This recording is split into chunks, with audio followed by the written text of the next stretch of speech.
Shardul, we have to take leave from you. Thank you very much for joining us, because we have a very big gentleman joining us. Eric Schmidt, chairman of Google, ranked by Forbes as the 138th richest man, 7.5 billion in terms of assets, but that's not his greatest strength. He is Google. Let's hear him out. He's speaking exclusively to CNBC TV18 in his on his visit to India.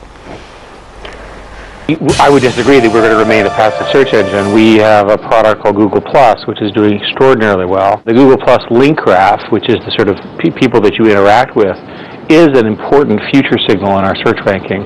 So I think we'll be fine. I'm not worried about it. I think it's just important that Google be a player in all of the important internet technologies.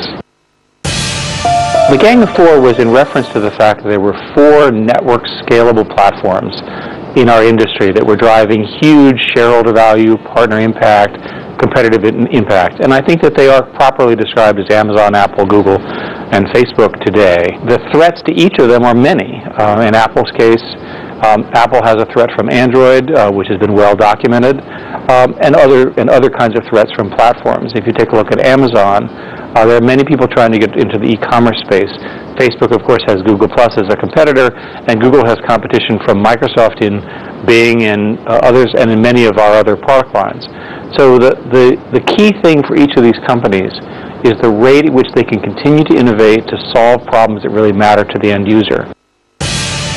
Certainly technically possible for a government to censor the internet. We also think it's despicable. But the fact of the matter is that governments can. The technical way they do that is they simply delete the information. You can delete it from the naming system called the DNS, or put in complicated firewalls that block the connections. This is what the Chinese people have done. But we see this as a very bad step, and we see it as hurting the citizens of the country, because the citizens should hear all the points of view, especially in the political speech, and the country is too dependent on the internet to shut it off entirely.